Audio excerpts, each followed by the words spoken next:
하나님 말씀은 역대하입니다. 역대하 1장 7절 말씀. 역대하 1장 7절 말씀.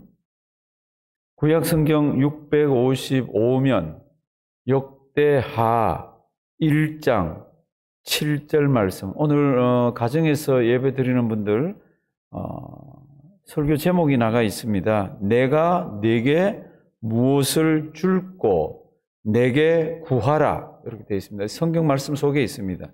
내가 네게 무엇을 줄고 내게 구하라. 역대하 1장 7절 한 구절입니다. 우리 가정에서도 현장에서도 우리 다 같이 큰 소리를 한번 읽으십니다. 이 밤에 하나님이 솔로몬에게 나타나사 이르시되 내가 네게 무엇을 줄고 너는 구하라. 아멘, 아멘.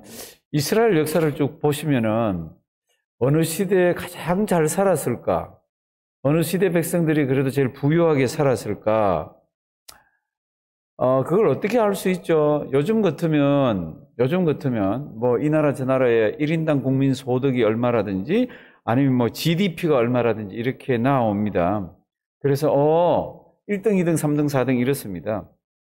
그런데 이스라엘 역사나 성경을 이렇게 보면 그런 GDP나 이런 게 1인당 국민 소득이 없잖아요. 그럼 어떻게 가늠해 볼 수 있습니까? 언제 제일 잘 살았습니까? 그냥 성경에 있는 나오는 말씀들을 이렇게 추론을 해보면 솔로몬 시대 제일 잘 살았습니다. 제일 잘 산 게 솔로몬 시대예요. 우리 역대하 1장 15절, 우리 7절을 읽었는데 15절로 한번 가보실래요? 왕이 예루살렘에서 뭐라 그랬습니까? 은금을 뭐같이요? 돌같이 현하게 하고 백양목을 평지에 뭐같이요? 뽕나무같이 많게 하였더라. 우리가 숫자로는 잘 모르지만 이스라엘 역사상 제일 잘 살았던 시대가 언제입니까? 그러면 이 시대입니다. 그러면 이 시대 사람이 우리보다 잘 살았겠습니까? 못 살았겠습니까? 제가 1인당 국민소득 모른다 그랬잖아요. 어떨 것 같아요? 집에서 혹시 은과 금을 돌처럼 가지고 노는 집 계세요? 우리 집은 그게 안 되는데 우리는 뭐 생활비 받아 송금하고 나면 똔똔 비슷비슷하게 이런데 그러니까 지금 성경이 지금 이스라엘 백성들이 이렇게 살았습니다. 백양목, 그 당시에 제일 좋은 나무입니다. 금, 뭐 어느 집에나 있기를 원하잖아요. 그런데 은금을 돌처럼 백양목을 평지에 뽕나무처럼 그렇게 이스라엘 백성들이 풍부하게 살았습니다. 그럼 그렇게 풍부하게 살 왕, 그 당시에 왕이 누굽니까? 솔로몬이라고 그랬습니다. 성경을 보면 솔로몬이 굉장히 창대했다고 나옵니다. 그가 어떻게 해서 그렇게 창대했을까? 가만 보면은 왕위를 물려받았습니다. 그렇죠? 그리고 가만 보면은 아버지 재산을 다 이렇게 물려받았습니다. 그래서 창대했을까? 그것도 맞죠. 그런데 이스라엘 역사를 잘 보면요. 모든 왕들이 다 왕위를 아버지로부터 물려받았잖아요. 그리고 모든 왕들이 다 아버지 재산을 다 물려받았잖아요. 나라도 다 물려받았잖아요. 그런데 그들에게 창대했다라고 쓰지 않습니다. 솔로몬이 어떻게 해서 창대할 수가 있었습니까? 역대하 1장 1절 굉장히 중요한 표현이 나옵니다. 우리 가정에서, 우리 현장에서 이 표현 잘 가슴에 새겨놓기를 바랍니다. 어제 이런 말씀을 드렸습니다. 솔로몬이 어떻게 해서 그 성전 역사를 시작해서 마칠 수가 있었습니까? 하나님의 일이 어떻게 되어집니까? 첫 번째가 뭐라고 그랬습니까? 여호와 하나님께서 함께라고 그렇게 표현을 했습니다. 또 그 표현이 나옵니다. 솔로몬이 어떻게 그렇게 창대할 수가 있습니까? 아버지 왕위를 물려받았어. 아버지 재산을 물려받았어. 그렇게 성경은 설명하지 않습니다. 성경은 다른 왕들도 다 그렇게 물려받았습니다. 그런데 그 다른 왕들에 대해서 창대하다고 그러질 않습니다. 이제 1절을 한번 보십니다. 1절. 다윗의 아들 솔로몬의 왕위가 견고하여 가며 그 하나님 여호와께서 저와 어떻게 해요? 함께 하사. 그 다음 뭐예요? 심히 창대케 하시니라. 솔로몬이 어떻게 창대하게 되었습니까? 아버지 왕위를 물려받고 뭐 군사를 물려받고 이게 아니라 뭐예요? 여호와 하나님께서 저와 어떻게 해요? 함께 하셔서. 한번 따라 하십니다. 함께. 무엇이 없어도 괜찮아요. 뭔가 좀 부족해도 괜찮습니다. 무엇인가 모자라도 괜찮습니다. 우리 인생에게는 여호와 하나님이 함께 하시면 그 인생은 복받은 인생이에요. 그런데 그 다음 성경을 이렇게 읽어가시면요. 그 다음 성경을 읽어가시면 정말로 이 솔로몬은 하나님께서 함께 하시면서 복을 주실 그런 행동들을 하더라고요. 그게 뭡니까? 이제 이거 아셔야 돼요. 어떤 역사, 이거 지금 다 역사적인 그런 거예요. 역사들이 기록될 때는 그거를 보고 기록하는 사람이 있습니다. 이게 역사가라고 그러죠. 그걸 기록하는 사람이 자기가 중요하게 여기는 것들을 뽑아서 기록합니다. 다 기록할 수는 없잖아요. 하나하나 다 기록할 수는 없습니다. 그러면 솔로몬에 대해서 지금 솔로몬이 왕이 됐잖아요. 그리고 이제 정치하는 게 역대하 1장부터 나오잖아요. 그러면 그 사람에 대해서 기록을 하는데 왕들이 처음 왕이 되면 뭐부터 할 것 같아요? 자기들 신하들 모아가지고 회의를 해야 되잖아요. 아니면 백성들이 얼마나 잘 사는지 시찰을 나가야 되잖아요. 아니면 우리나라의 국고가 얼마인지 그걸 계산을 해봐야 되는지 여러 가지들을 다 합니다. 그런데 이 역사를 기록하는 사람은 이 사람에게, 이 왕에게 있어서는 이 면을 두드러지게 부각시켜야 되겠다고 그러는 그런 면들을 뽑아서 기록을 합니다. 그러면 역대하를 기록한 이 사람이 솔로몬이 창대했습니다. 여호와 하나님이 함께 해주셔서 그럼 됐잖아요. 솔로몬이 그러면은 아버지 나라를 물려받고 하나님 아버지 앞에서 왕이 되고 난 뒤에 제일 먼저 한 게 뭡니까? 많죠. 그런데 역사를 기록하는, 역대하를 기록하는 사람은 요거를 딱 기록했습니다. 그게 뭡니까? 그게 예배예요. 제가 그랬습니다. 이 사람이 회의를 할 수도 있고, 이 사람이 시찰을 할 수도 있고, 이 사람이 뭔가 연구를 하고 조사하고 뭐 다 할 수가 있지만, 역대기를 기록했는 이 저자는 왕에게 있어서 가장 귀중한 게 무엇인가? 그리고 그걸 했나 안 했나를 제일 먼저 기록을 했습니다. 그게 뭡니까? 우리가 아는 대로 예배예요. 오늘 이 구약에서는 그게 제사로 나타나잖아요. 우리가 잘 아는 일천번제를 기록을 해놨습니다. 이제 한번 보시겠습니다. 2절, 3절, 4절 이렇게 쭉 이렇게 보시면은 3절. 이제, 왕위를 물려받고 뭐 이런저런 임명을 하고 나서 그가 한 가장 첫 번째 행동은 3절. 온 회중과 함께 어디로 갑니까? 기브온 산당으로 갑니다. 왜 거기 갔습니까? 거기 여호와의 회막이 있습니다. 이 당시에 법궤는, 언약궤는 예루살렘에 있는 다윗 장막 속에 있습니다. 기럇 여아림이라는 데서 이게 에돔 집에서 옮겨놨잖아요. 옮겨놓고 지금 성막은 어디 있습니까? 성막은 지금 여기 있는 기브온에 있습니다. 그러면 기브온에 뭐가 있습니까? 거기에 번제단이 있습니다. 그 번제단에서 뭐 있습니까? 우리가 아는 그 유명한 무슨 번제요? 일천번제를 합니다. 솔로몬이 가장 먼저 한 게 뭡니까? 그러면 일천번제 드린 겁니다. 요즘 말로 쉽게 얘기하면 예배를 드린 겁니다. 한번 보십니다. 5절. 옛적에 훌의 손자 우리의 아들 부살렐이 지은 놋단은 여호와의 어디 앞에 있습니까? 장막 앞에. 여호와의 언약궤는 어디 있습니까? 다윗이 만들어 놓은 장막 예루살렘에 있고요. 지금 이 회막은 그냥 기브온에 있습니다. 그리고 거기에 번제단도 거기에 있습니다. 그걸로 쫙 부하들 데리고 행차를 한 거 있잖아요. 그리고는 거기서 무엇을 합니까? 6절. 여호와 앞 곧 회막 앞에 있는 놋단에 이르러 그 위에 모여 일천 희생으로 번제를. 그래서 이걸 우리 일천 번제라고 그럽니다.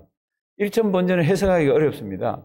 그런데 새로 나온 번역을 갖고 있는 분들은 왜 우리 일천 번제 그러면 번제를 1000번을 드렸구나 이렇게 해석하는 것도 있고, 또 하나 해석이 일천 마리의 번제물을 가지고 번제를 드렸구나 이런 해석이 있습니다.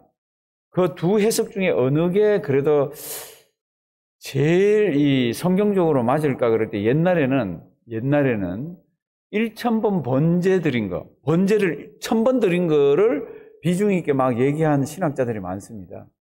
최근에 와서 성경을 면밀하게 연구하는 분들은 그거보다는 오히려 1000마리의 번제, 어마어마한 번제를 1000마리의 제물을 가지고 나간 번제라고 이렇게 해석을 합니다.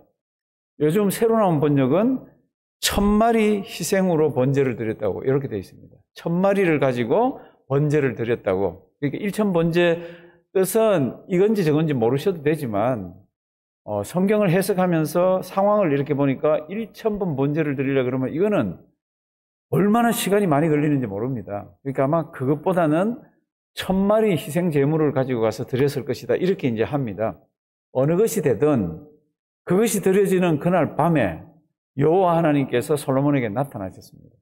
그러니까 제가 이걸 기억하시라 그러잖아요. 솔로몬이 왕이 되고 나서 제일 먼저 한 행동이 예배라 그랬습니다. 근데 하나님이 이 예배를 너무너무 좋아하셔가지고 너무너무 기뻐 받으시면서 나타나셔가지고 그 밤에 솔로몬에게 묻습니다. 내가 너한테 무엇을 해줄고 내게 구하라고 내가 들어주겠다고 그럽니다. 세상에 이렇게 기쁘고 좋은 게 어디 있어요? 우리 하나님이 우리한테 나타나서 너 하나 얘기 한번 해봐라. 내가 들어줄게. 뭐 얘기하실래요? 이제 그 얘기가 성경에 기록되어 있습니다. 그런데 솔로몬이 첫 번째 행동으로 예배를 드렸던 것만 기록된 게 아니라 무엇을 줄고 내게 구하라 그럴 때 솔로몬이 굉장히 하나님 아버지 앞에서 하나님의 뜻을 구하면서 그걸 구하더라고. 이것 또한 우리가 또 배워야 되는 겁니다. 제일 왕들이 너 하나, 이제 왕이 처음 나라를 다스릴 때 너 하나 얘기해봐라. 내가 들어줄게. 그럼 뭐를 할 것 같습니까? 우리나라 아주 강하게 해주시옵소서. 하나님 저 나라는 우리나라를 평생 괴롭혔습니다. 저거를 이길 수 있게 해주시옵소서. 아니면 제가 건강하게 오래 정치하고 싶습니다. 아니면 참 우리나라가 이전보다 더 잘 살기를 원합니다. 이럴 수도 있잖아요. 그런데 성경을 보면 그렇게 얘기를 안 했더라고요. 하나님께서 저에게 맡겨주신 하나님의 백성이 참 많이 있습니다. 근데 이 많은 백성을 하나님의 뜻대로 다스릴 수 있도록 저에게 뭐를 달라고요? 지혜를 달라고 이렇게 기도를 합니다. 그런데 그 기도가 하나님이 너무너무 또 기뻐하는 기도라. 성경은 이제 이렇게 되어 있습니다.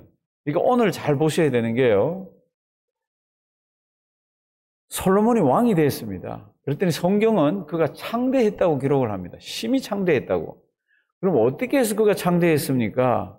그냥 세상적인 역사 관점에서 보면은 아버지 거를 물려받고 왕이 되고 온 나라 땅덩어리를 다 물려받았습니다. 그리고 다윗이 얼마나 정치를 잘했습니까? 아주 강할 때 물려받았습니다. 그러니까 아주 창대했습니다. 그 대답을 할 수 있을 것 같은데 이 역대하 기자는 자기가 역사적인 관점에서 볼 때는 솔로몬이 창대한 것은 그게 아닙니다. 그것도 있을 수가 있지만 그러면 다른 왕들을 보라는 겁니다. 다른 왕들도 왕위를 물려받고 재산을 물려받고 나라를 다 물려받았는데 창대하다고 안 그랬습니다. 창대하다고 한 이유가 뭡니까? 여호와 하나님이 그와 어떻게 해요? 함께 해주셔서 창대했습니다. 이런 창대한 솔로몬이 제일 먼저 한 게 뭡니까? 그럴 때 예배라고 기록을 하고 있습니다. 그럼 그 예배를 하나님 아버지 앞에 잘 드렸더니 무엇을 줄고 그랬습니다. 무엇을 줄고 그럴 때 솔로몬이 하는 거 보면은 제가 재판을 해야 되는데요. 저희에게 지혜와 지식을, 우리 역대하는 지혜와 지식이라고 되어 있습니다. 한번 보실래요? 11절. 하나님이 솔로몬에게 이르시되 이런 마음이 내게 있어서 부나 재물이나 존영은 영광입니다. 존영이나 원수의 생명 멸하기를 구하지 아니하며 장수도 구하지 아니하고 오직 내가 너를 치리하게 한 내 백성을 어떻게 해요? 재판하기 위하여 무엇을요? 지혜와 지식을 구하였으니. 우리는 지혜와 지식 그렇지만 구하고 싶은 게 있잖아요. 뭐 돈 아니면 여기 오래 건강 뭐 이런 것들이 그걸 싹 집어넣고 지혜를 주시옵소서, 지식을 주시옵소서. 하나님께서 이렇게 응답을 해주십니다. 오냐? 주겠다. 그런데 네가 보통 사람들이 구하는 그런 걸 안 구하고 이런 걸 구하기 때문에 내가 그런 것들도 너에게 덤으로 주겠다. 이렇게 얘기하십니다. 그런데 이렇게 하나님이 꿈에 나타나셔가지고 이렇게 솔로몬에게 얘기한 그게 뭡니까? 그럼 예배를 통해서요. 그러니까 성경을 이렇게 훑어가다 보면은 하나님이 함께 하시는 그리고 예배가 얼마나 중요한지를 얘기합니다. 성도 여러분들, 지금 우리 팬데믹이에요. 참 모든 것들이 익스큐즈가 되는 겁니다. 이럴 때 하나님 아버지 앞에서 팬데믹이건 팬데믹이 아니건 핍박이 있건 핍박이 없건 우리 상황이 어떻건 구원받은 백성에게 있어 가장 중요한 행위 중에 하나가 뭡니까? 그럼 그게 뭐예요? 예배입니다. 예배. 지금은 우리가 혹시 감염의 위험이 있어서 예배당에 나오는 것들을 좀 이렇게 뭐 조금 익스큐즈 하기도 하지만 건강하면서 어디 밖에 다니시는 분들은, 다닐 수 있는 분들은 집에만 가만 계신 분들은 가만 계시면 돼요. 예배도 집에서 드리면 돼요. 그런데 이곳저곳을 다니는 분들이 예배당에 가면은 좀 더 어려울지 몰라 그렇게 생각하는 건 이게 뭔가 잘못된 거예요. 그건 안타까운 현실이에요. 왜 그렇습니까? 아니 슈퍼마켓도 가고 사람도 만나고 하는 거기보다는 예배당에 들어올 때 열 체크를 다 하면서 기침을 하거나 이런 분들은 아예 예배당에 나오지를 않습니다. 그러니까 뭐 나와서 뭐 감염될 수도 있죠. 그 감염되는 거는 슈퍼마켓 가서도 될 수가 있고 음식점에 가서도 될 수 있고 다 그렇습니다. 그러니까 지금 익스큐즈 하는 이 익스큐즈가 너무 내 생활을 느슨하게 하는, 예배 드리는데 느슨하게 하는 익스큐즈가 되면 안 된다는 얘기예요. 지금 가정에서 듣고 계신 분들, 혹시 옛날에 새벽기도 나오셨던 분들이 계시면은요, 잘 한번 생각해 보십시오. 지금 밖에 나가서 다니시는지 안 다니시는지. 다니시면 예배당은 왜 못 와요?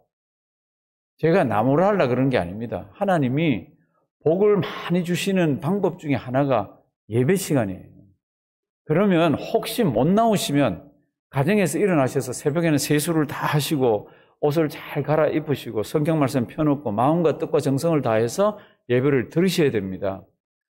급하게 일어나셔서 뭐 예배 드리니까 그것도 고마운 거죠. 그럼에도 불구하고 중심을 보시는 하나님은 내 중심이 바르면 우리는 끝을 꾸미게 돼 있는 거 아시죠? 하나님 앞에 나와서 예배 드립니다 그럴 때는 내가 그래도 가지고 있는 제일 깨끗한 옷, 제일 이런 거를 입고 나오게 돼 있습니다. 그냥 내 속을 하나님 아시죠? 그리고 그냥 막 하는 거 아니잖아요. 제가 왜 이 말씀을 드립니까? 한인 동산 장로교회 담임 목사로서 우리 성도님들이 저는 주님 앞에 설 때까지 복 받기를 원합니다. 세상 복이 아니라 하나님이 주시는 이렇게 계산할 수 없는 무궁무진한 복을 받기를 원합니다. 그 복을 받는 시작이 뭡니까? 그러면 예배예요. 정말로 기저질환도 있고 연약해서 할 수 없어서, 그리고 어린아이들이 있어서 조심조심 하셔야 되는 분들은 조심하셔야 돼요. 그럼에도 불구하고 다닐 때를 그나마 그래도 다 다니시는 분들은 예배 참석하셔야 돼요. 주일날은 우리 당의 서기 장로님에게 모든 명단이 다 넘어와야 들어올 때 이렇게 편하게 이렇게 체크를 하잖아요. 그 외에는 이렇게 열 체크도 하고, 지금 2m가 뭐예요? 지금 새벽에는 뭐 3m, 4m 이렇게 떨어져도 토요일 날은 많이 나오시더라고요. 우리 성도 여러분들 성경을 보시면, 저는 뭐 우리 성도님들께 성경을 가르쳐야 되는 거예요. 복 받기 위해서 별난 행동 안 해도 됩니다. 하나님 복 주시옵소서 별난 행동 안 해도 된다니까. 뭐만 잘해도 돼요? 예배 잘 드리면요, 어떨 때는 그 받은 바 은혜가 평생을 갈 때가 있습니다. 하나님 아버지 앞에 나와서 깨달음 받고 하나님이 주시는 은혜 가슴에 꽉 담고는요, 그게 평생 흔들리지 않고 하나님 앞에서 기쁨으로 가는 그런 분들도 계세요. 제가 이런 표현 들었습니다. 복 받기 위해 별난 행동 안 해도 된다고. 뭐만 잘하셔도 된다고요? 예배. 한번 따라 하십니다. 예배. 우리 한인 동산 장로교회 성도 여러분들, 정말로 집에만 계셔야 되는 분들은 집에 계십시오. 이제는 조금씩 나오셔서 예배를 드리셔도 될 때입니다. 너무 겁이 나면 나오셨다가 또 조금 쉬어봤다가 이렇게 하고요. 밖에 다 다니시는 그것보다도 예배당이 훨씬 안전합니다. 우리 주님 앞에 나와서 더 많이 예배드리는 우리가 되기를 주님의 이름으로 부탁드립니다. 살아계신 하나님, 세상이 희한해졌습니다. 팬데믹이라는 이 코로나 바이러스 때문에 얼마나 우리가 움츠러들었는지 모릅니다. 우리 이 감염 때문에 조심하고 또 조심해야 되는 것은 맞습니다. 그렇게 조심하고 조심해야 되는 이유가 우리도 안 걸려야 되지만 예배드리는데 불편하지 않도록 하기 위해서입니다. 하나님, 조심조심하면서 조심하는 많은 분들이 나와서 예배드릴 때 하나님의 은혜가 더 넘치는 줄 압니다. 오늘 우리에게 지혜를 주시고 우리에게 담력을 주시고 우리에게 하나님 전을 사모하는 그런 마음들을 더 주셔서 하나님 앞에 나올 수 있는 분들은 나와서 더 예배 잘 드릴 수 있도록 인도하여 주시옵소서. 성경을 보니 예배 잘 드렸더니 하나님이 나타나셔서 기도에 응답도 해주시고 무슨 기도를 할래 내가 들어줄게, 그런 것들도 있었습니다. 우리에게 하나님 아버지 지혜를 더욱 허락하여 주시옵소서. 오늘 저녁에 또 귀한 또 수요 기도회가 있습니다. 하나님, 우리 성도님들 가정에서도 예배 드릴 수도 있고 나오시는 분들도 있지만 하나님, 어느 곳에 있든지 마음과 뜻과 정성을 다해서 주님께 예배 올려드리는 우리가 되게 도와주시옵소서. 귀한 시간 주심을 감사드리옵고 예수님의 이름으로 기도드리옵나이다. 아멘.